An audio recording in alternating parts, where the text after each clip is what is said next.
Adultes et 4 enfants ont été enlevés dans le nord du Cameroun. Le rap n'a toujours pas été revendiqué à l'heure où je vous parle. Mais pour les autorités françaises, c'est le groupe Boko Haram qui pourrait être derrière cet enlèvement. En tout, ce sont aujourd'hui donc 15 Français qui sont retenus en otage au Sahel.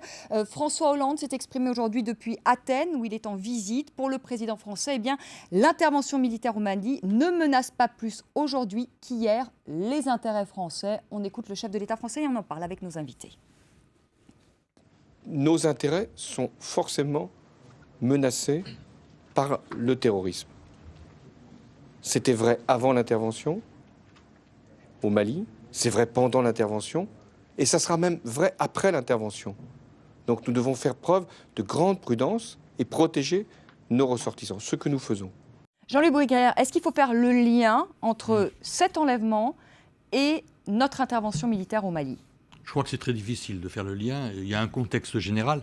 Ce qui est certain, c'est qu'on assiste de plus en plus à une multiplication des enlèvements. Je crois qu'il y a une espèce de stratégie pour multiplier les enlèvements, et alors surtout de façon, je dirais, très opportuniste. C'est-à-dire que c'est là où c'est le plus facile que les gens vont agir. Ils vont agir dans des zones faiblement donc protégées, où il y a certaines imprudences qui peuvent être faites par les victimes elles-mêmes.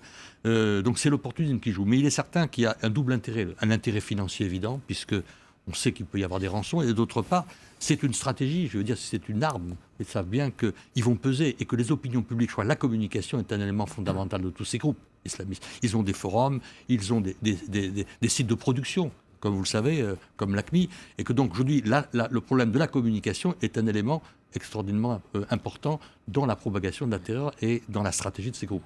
Alors voyez-vous, le pays qui pose le plus de problèmes, c'est incontestablement le Nigeria, extrêmement peuplé, très grand, et avec le nord musulman. Les musulmans sont arrivés par le Sahel et le sud chrétien avec les missionnaires européens qui sont arrivés par les ports. Le Nigeria a des frontières avec le Bénin, le Niger, le Cameroun, 3 pays francophones. Si le Nigeria voit sa situation se dégrader, qu'est-ce qui va se passer ? Il y a déjà des chrétiens qui forment des milices, des protestants, des catholiques, pour se défendre contre les musulmans qui les attaquent, alors que l'État nigérian ne peut pas les protéger.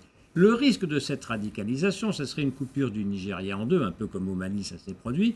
Et comme les gens de Boko Haram, ce qu'ils veulent, c'est introduire la charia qui est déjà présente dans tous les États du nord du Nigeria vers le sud, on aurait une situation qui serait extraordinairement préjudiciable pour toute l'Afrique de l'Ouest. Et on va en parler. Voilà. Non, mais vous savez, moi j'étais à Abomey au Bénin quand il y a eu la montée, plutôt la descente des forces djihadistes vers le sud. J'ai dit tout de suite, Hollande va intervenir parce que s'il n'intervient pas maintenant, il n'interviendra jamais. J'ai bien compris la question, parce que je connais bien le président du Bénin, Yayi Boni, il n'a pas arrêté de supplier Hollande d'intervenir, parce qu'il sait très bien que si on ne fait rien au Mali, c'est toute la sous-région, toute cette Afrique de l'Ouest qui va être en difficulté. Il n'y a pas que les intérêts français, il y a les intérêts des Africains, tout simplement. Ouais. Antoine Glaser, est-ce qu'on peut faire le lien entre cet enlèvement, je repose la question, et l'intervention militaire au Mali ? J'imagine que la France s'attendait à des représailles. Non, je veux dire, avant même l'intervention militaire française au Mali, encore une fois, Francis Collomb, ce Français qui était au nord du Nigeria, à Katsina, c'était la première fois qu'il y avait un enlèvement d'un Français au nord du Nigeria. Je veux dire, c'était déjà en dessous de la zone, dans la zone sahélienne. Donc ça, c'est pas nouveau. Les enlèvements au sud, n'en parlons pas du Nigeria, des Occidentaux contre des rançons, mais c'est pas lié directement. Simplement, comme il y a cette intervention militaire française au nord du Mali, ça a un impact beaucoup plus fort. Encore une fois, ce groupe Ansarou, qui est issu de Boko Haram, a enlevé 7 Occidentaux ce week-end. On n'en parle pas. On n'a pas fait de débat là-dessus. Pourquoi ? Parce qu'il n'y avait pas de Français. L'impact, le problème des Français, et je suis totalement d'accord, là, il faut voir l'impact que ça peut avoir. C'est horrible pour cette famille, mais en même temps, ça a un impact. C'est extrêmement grave, pas simplement pour les intérêts français, je veux dire, en Afrique, parce que souvent c'est bunkérisé, comme l'uranium d'Areva et autres. Il y aura des zones grises et des zones de développement, mais pour l'ensemble de la présence française. Je suis totalement d'accord, on sous-estime l'ensemble du Sahel. Vous regardez la carte du Quai d'Orsay, il n'y a plus un Français qui va pouvoir aller dans ces régions. Et c'est pas simplement les militaires. C'est vraiment, encore une fois, un pays comme le Burkina Faso. Vous avez 700 ONG. Voilà. C'est le pays des ONG. Donc vous avez déjà le tourisme, c'est déjà quand même en chute libre. Du coup, vous allez avoir sur sur des marchés comme à Bamako, dans toutes les grandes capitales de la région, vous avez des dizaines de milliers de jeunes qui peuvent être recrutés par ces mouvements et qui peuvent, à un moment donné, n'importe quel type de main peut dire, moi, un groupe, je passe avec 10 motos, je vais prendre un Français n'importe où, au nord du Cameroun, qui est justement, là aussi, il peut y avoir un problème entre musulmans, chrétiens, animistes du Sud. Là aussi, toute cette région-là, il y a vraiment un enjeu. Et effectivement, il ne faut pas non plus, faut rester calme, parce que sinon, il y a une présence générale. C'est disait Odon Vallet au début de et cette est-ce qu'il n'y a pas Alain Foka. Est-ce qu'on ne joue pas le jeu de ceux-là même? Dès qu'il y a un enturbané ou quelqu'un qui se réclame de l'islam, tout de suite, c'est des islamistes, ou il devient un chef religieux, ou on lui donne un titre qu'il n'a pas forcément dans cette société. Quand vous allez dans le nord du Cameroun, ces gens-là n'ont pas forcément droit de citer. Quand vous allez dans le nord du Nigeria, il y a pas mal de gens qui sont opposés à Boko Haram. Or, en communiquant comme on communique, on se dit tout de suite c'est des islamistes, c'est l'islam. Or, ils n'ont rien à voir avec l'islam. Est-ce qu'on ne devrait pas faire tout simplement comme l'a fait par exemple le Niger, de dire c'est des bandits armés, et ces bandits armés, on doit les combattre, quelle que soit leur religion. Parce qu'en associant la religion, on joue exactement le jeu qu'ils ont envie que nous jouions. C'est-à-dire, on voit l'islam en face des autres. Or, je ne crois pas que ce soit un combat entre l'islam et le christianisme. C'est totalement faux. Parce que quand vous arrivez d'ailleurs et vous regardez comment la religion est pratiquée dans les zones africaines, notamment cette zone subsaharienne, ça n'a strictement rien à voir.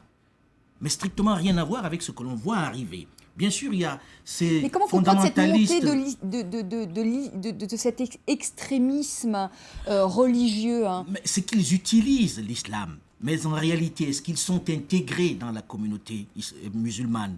Parce que ce terme est galvaudé, chacun devient islamiste dès qu'il prend un turban, qu'il crie à la barre, un spécialiste tout le monde, oui, mais est-ce qu'il y a... est persuadé que c'est des est-ce qu'il y a une islamistes. montée, Odon Vallet, est-ce qu'il y a une montée justement de cet extrémisme? Écoutez, il ne faut pas exagérer. Et si oui, Il ne faut cette pas montée date de exagérer, quand, mais hein? il faut bien voir qu'il y a des tensions dans plusieurs pays entre ce nord musulman et ce sud chrétien, qui commence à y avoir de plus en plus de filles voilées, de plus en plus de filles qui sont mariées jeunes. Bon, pour l'instant, c'est minoritaire, mais il ne faudrait pas que ça s'aggrave. Ce que je ferais remarquer quand même, c'est que la France n'a pas de chance, mais c'est de sa faute. Jules Ferry s'est fait avoir par Bismarck à la conférence de Berlin en 1884. Bismarck, pour éloigner l'armée française de la ligne bleue des Vosges, s'est arrangé pour nous refiler le pire de l'Afrique, c'est-à-dire l'Afrique sèche et l'Afrique où il y a plein de problèmes. Ça, c'est un premier point. Un deuxième point, mon sentiment est qu'à l'heure actuelle, il faut faire très très attention à l'avenir. Je suis un peu vexé quand vous dites ça. Non. Excusez-moi, quand vous dites pour nous refiler, vous pensez encore que c'est des territoires qui appartiennent à la France? Pas du Que tout, c'est le des propriétés contraire. françaises? Mais alors pourquoi vous dites pour nous refiler? Parce que Bismarck, lui, a voulu que la France aille se c'était il y a très perdre. longtemps, ça n'appartient moi, plus. Si, ça à joue nos toujours, jurons. hélas. Et le deuxième point que je voudrais faire remarquer, suivez attentivement le cours des bourses africaines. On nous dit l'Afrique, c'est le développement, ça va être formidable. Les bourses africaines baissent depuis plusieurs mois parce que les Africains qui sont très intelligents ont bien compris que dans plusieurs pays, ces problèmes religieux sont en train d'avoir des conséquences économiques. Raison de plus pour ne pas céder à la panique, hein, mais il y a des gens qui commencent à avoir peur. Jean-Louis Bruguière, Alain Foka disait tout à l'heure qu'il faut lutter aussi, et Antoine Glaser également, il faut lutter justement contre la montée de cet extrémisme. Est-ce qu'il n'y a pas aussi une responsabilité là des pays africains? Je crois qu'il y a un problème, probablement, il y a un problème de gouvernance qui est un problème essentiel. Je pense qu'aussi la faiblesse de la gouvernance, notamment au Mali, par exemple, dans ces zones grises, a été un élément non négligeable pour l'émergence donc, de ces groupes et de cette radicalité. Parce que je pense qu'il y a effectivement la nécessité de lutter militairement comme on le fait, mais si on ne restaure pas une vraie gouvernance dans ces pays qui n'en ont pas dans toute cette zone, je pense qu'on n'y arrivera pas à terme. Car quand vous regardez finalement de la Corne de l'Afrique, grosso modo jusqu'à l'Afrique de l'Ouest, vous avez des pays qui sont quand même assez faibles de ce niveau-là.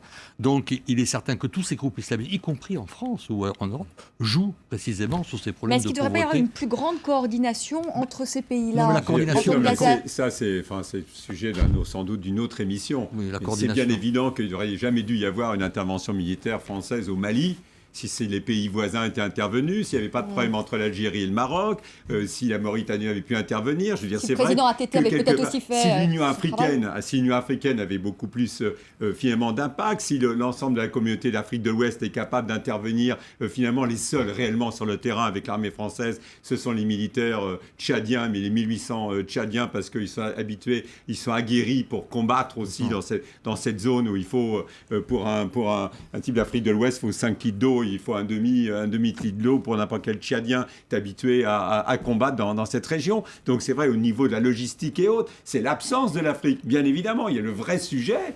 C'est l'absence aussi. Est-ce que ces États sont... Non, et puis, c'est l'absence de l'Afrique. J'ajouterai les atermoiements de la communauté internationale.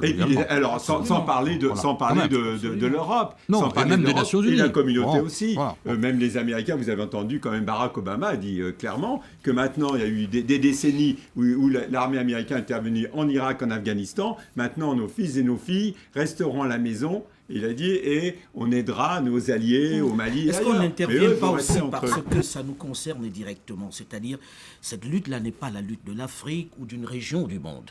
Ceux qui sont touchés aujourd'hui, ce n'est pas des Africains. Ceux qui ont été enlevés et dont on parle aujourd'hui, c'est des Européens. C'est une menace mondiale.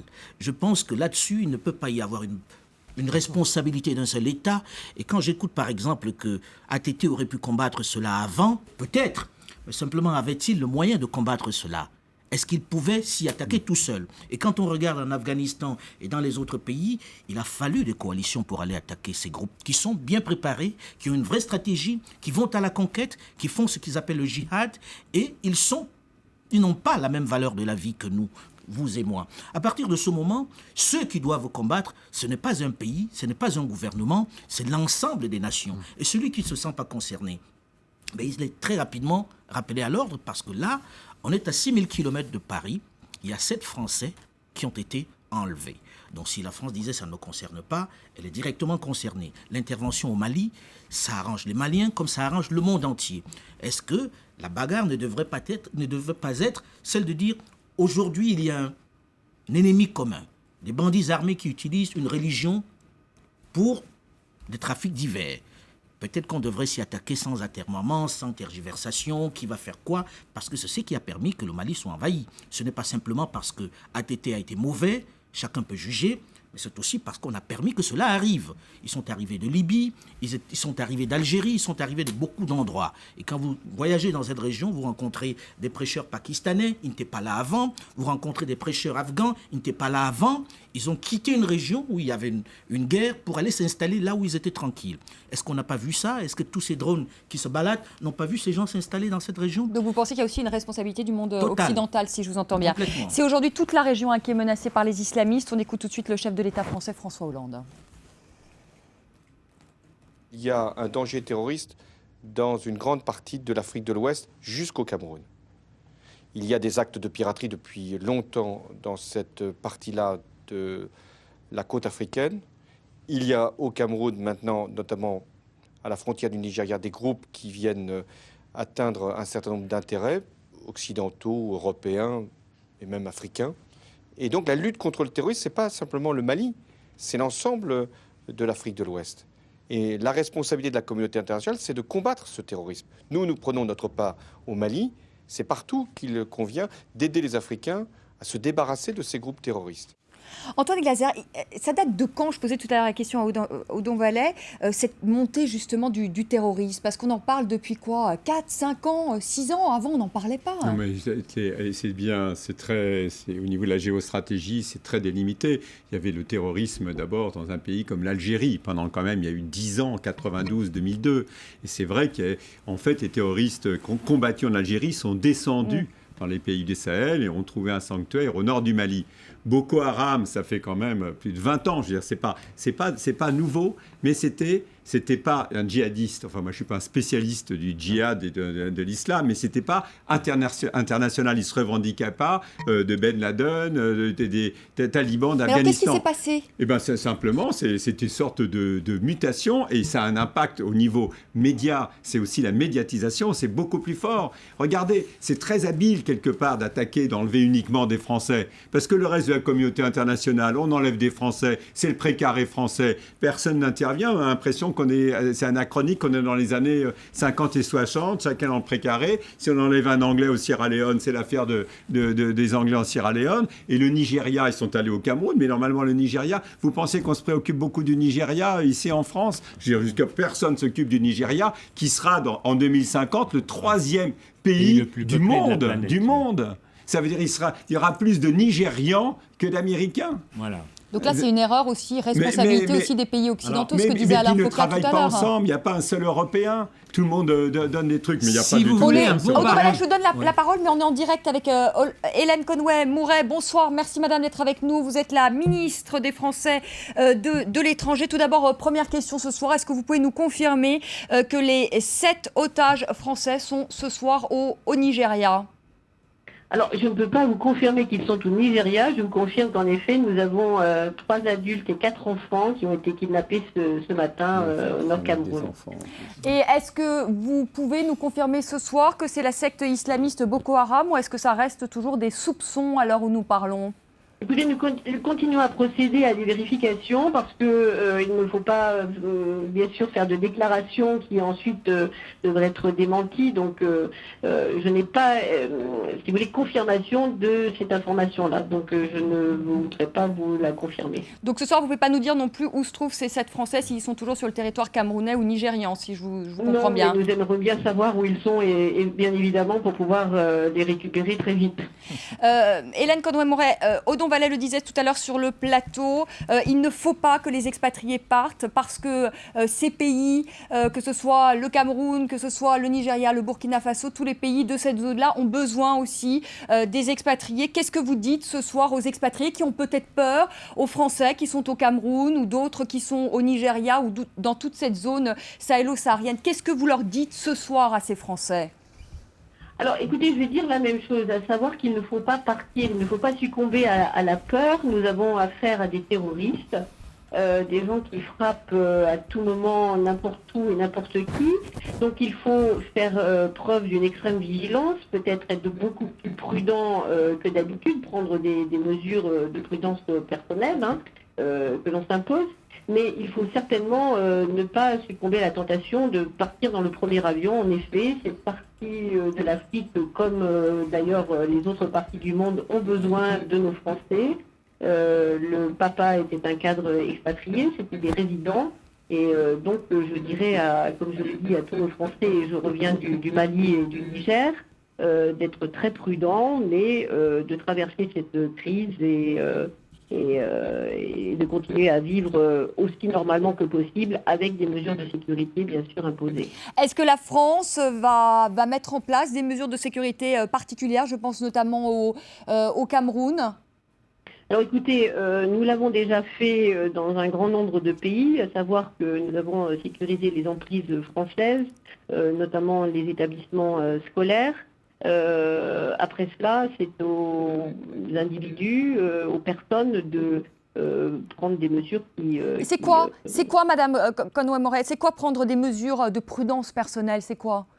Par exemple, c'est de ne pas sortir seul le soir, c'est de ne pas aller dans des parties de la ville qui ne soient pas sûres, c'est ne pas peut-être, comme cette famille, partir dans un endroit isolé. Ce sont des mesures toutes simples. En fait, c'est simplement ne pas faire de tourisme pour commencer. Oui, Odon Vallet, vous vouliez réagir et ensuite Alain Foucault. Oui, alors je suis d'accord pleinement avec Madame la Ministre. J'ajouterai un petit conseil de prudence pour les femmes, qu'elles soient expatriées, touristes, humanitaires. Éviter les tenues provocantes avec les épaules nues, les jambes. Ça choque beaucoup certaines populations musulmanes, c'est pas la peine. Hein. Dans quelle région ? Dans tous les pays de la région, il faut éviter les tenues provocantes. Au Cameroun également, Alain Foucault ? Soyons sérieux quand même. Si, il faut Soyons éviter. sérieux, je pense que les gens sont plus dénudés au Cameroun qu'ici en France, que même sur la côte. Non. Mais, il y a des villes vraiment musulmanes, j'en connais, il faut éviter ces tenues provocantes. Oui, dans toutes les villes musulmanes, mais dans le cas du Cameroun, par exemple, on n'a pas encore parlé de fondamentalisme. Non, mais il y a ça. Et dans le cas du Bénin, non plus. Dans le cas du Togo, il y a une ville au Bénin où il y en a. Oui, la ville frontalière avec le Nigeria, mais on n'est pas carrément dans une ville Non, où on ne mais il peut y en pas a. mettre quelque chose de léger. Deuxième point quand même, laissez-moi terminer. Le vrai baromètre, ça va être la réinscription des enfants d'ici 1 mois ou 2 mois pour la prochaine année scolaire. S'ils se réinscrivent en masse, c'est bon signe. Si les parents ne les réinscrivent pas et les font revenir en France, c'est pas bon signe. Ça va être le baromètre, on en saura plus d'ici avril-mai.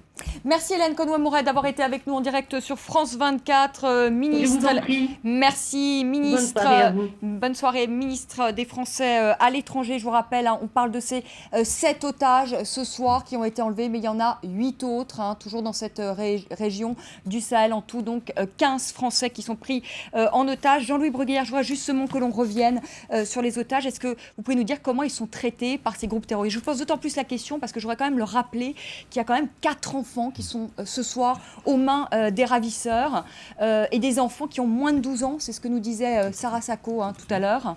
Comment est-ce qu'ils sont traités? Le traitement est bien évidemment très rude. Non, les Ça veut dire quoi? Les conditions de détention sont extrêmement difficiles. Ils sont obligés, pour des raisons de sécurité, de bouger en permanence. Les approvisionnements en nourriture et en eau, je ne parle pas des médicaments, sont extrêmement précaires, voire même inutiles. Et donc, il est certain que pour des enfants ou des personnes qui sont assez fragiles, leurs dangers sont en permanence donc menacés. Et plus la détention va durer, plus ce sera périlleux, c'est incontestable. Antoine Glaser, on se rappelle que Françoise Larribe est une femme, que Françoise Larribe avait été enlevée à Arlit en septembre 2010, qu'elle a été relâchée par ses ravisseurs, et notamment parce que c'était peut-être une femme et que c'était peut-être une contrainte pour eux. Est-ce qu'on peut imaginer que les ravisseurs relâchent les enfants comme il avait fait pour Françoise Larribe, même s'ils sont sans doute des groupes totalement différents? Franchement, c'est impossible. D'abord, on ne sait pas vraiment encore qui les a réellement enlevés. On voit bien que dans cette région, encore une fois, moi, ce que je crains le plus, c'est les sortes d'émulation entre des groupes et que chaque jour, il y a un type qui se dit tiens, pourquoi pas moi, pourquoi pas aller enlever les gens. Et c'est vrai que la difficulté, ça va être vraiment si c'est la communauté française qui est ciblée. Parce qu'évidemment, ça va permettre dans tous ces pays... Mais est-ce que vous pensez que la communauté française est ciblée en raison notamment de l'intervention au Mali? Je ne sais pas si c'est l'intervention au Mali, mais je peux vous dire que n'importe quel terroriste sait que l'impact médiatique va être 10 fois plus fort. Parce qu'il y a eu cette intervention militaire française au Mali. Vous voyez, c'est pas lié directement, mais c'est l'impact que ça peut avoir. Encore une fois, il y a eu des gens qui ont été enlevés le week-end dernier, on n'en a pas parlé. Jean-Louis Bruguière, une dernière question. Est-ce qu'on peut imaginer un jour que le territoire français soit frappé par ces mêmes terroristes qui opèrent aujourd'hui dans cette zone sahélo-saharienne, ou est-ce qu'aujourd'hui, ils n'en ont absolument pas les moyens? Il y a toujours un risque potentiel réel. Maintenant qu'il se réalise, non, je n'en sais rien. Mais il y a des cellules évidentes, il y a des connexions, des liens avec des individus qui quittent le territoire national pour faire le djihad, attirés par cette nouvelle zone de djihad que constitue maintenant le Mali. Avant, c'était l'Irak ou l'Afghanistan, ou les zones tribales.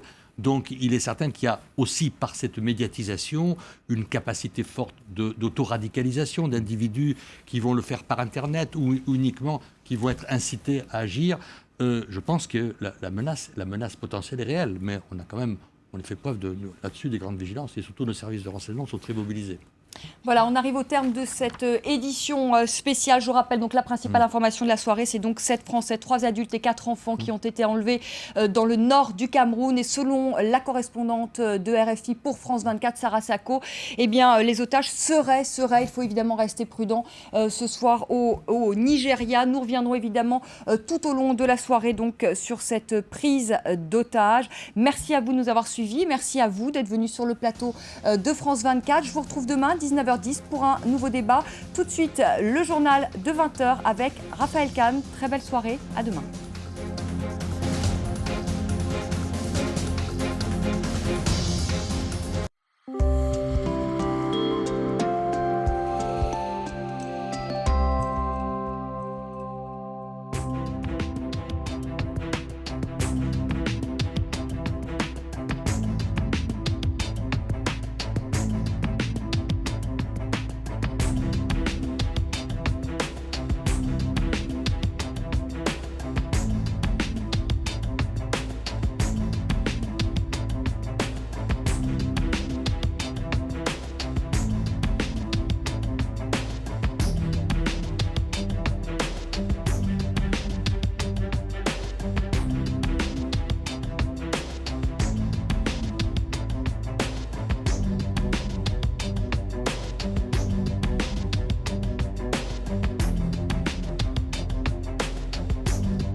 Tombouctou au nord du Mali, la vie a repris ses droits.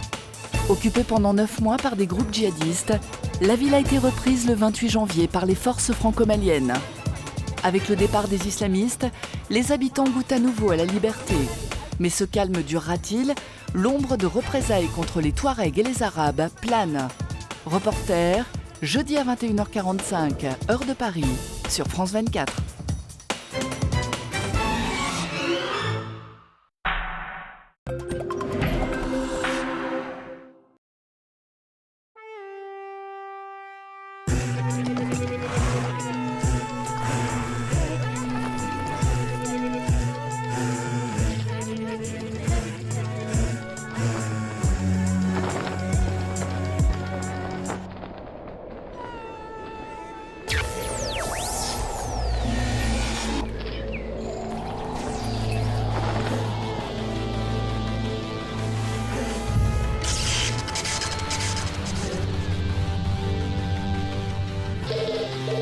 NCA au Cameroun, NCA Ghana, Sarah Johnson, good morning. NCA au Sénégal, Malikral. NCA in Nigeria, Zaka Toundou, good morning. NCA au Mali, Mamadou Sissoko, bonjour. NCA au Bénin, NCA au Burundi, Khadija. NCA en Côte d'Ivoire, Sylvain Nolio, à votre service. NCA au Togo, Arthur Ayobi, à votre service. NCA, le vrai visage de l'assurance et de la banque.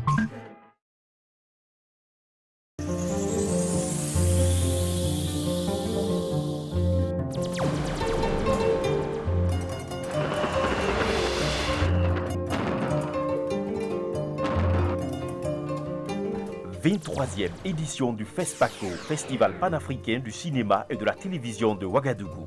Cinéma africain et politique publique en Afrique. Ouagadougou du 23 février au 2 mars 2013.